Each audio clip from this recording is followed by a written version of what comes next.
Cho'ntagingizda nima bor? Cho'ntagimda mandarin bor. Agar hamshira bo'lmaganingizda qaysi sohada ishlagan bo'lardingiz? Agar hamshira bo'lmaganimda styuardessa bo'lgan bo'lardim. Assalomu alaykum hurmatli yo'lovchilar, xonimlar va janoblar. Futbolist bo'lardim.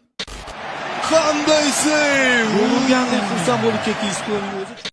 O'qituvchi bo'lishni xohlagan bo'lardim. Bolalar nima qilyapsizlar? O'zi dars qilish kerak. Yoshligimdan orzu qilgan narsam buxgalter, ekonomist bo'lish niyatlarim bor edi. Doktorlikdan tashqarimi? Tikuvchi bo'lardim, Maria Lopes.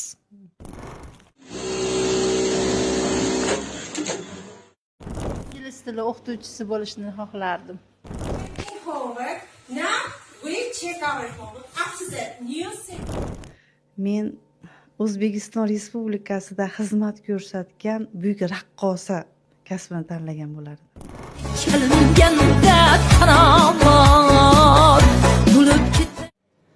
O'zi mutaxassis bo'lmaganimda power bo'lardim.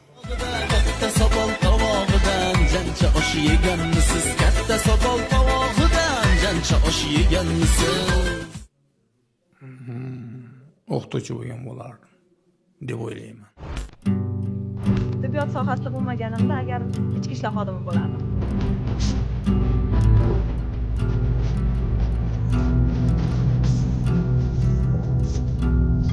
Biznesmen bo'lardim.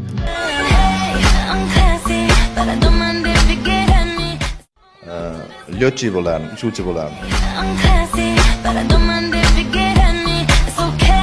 Shifokor bo'lmaganimda imom bo'lardim. Agar men tibbiyot xodimi bo'lmaganimda jurnalist bo'lishni xohlardim.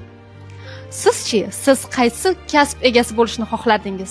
Izohlarda yozib qoldiring.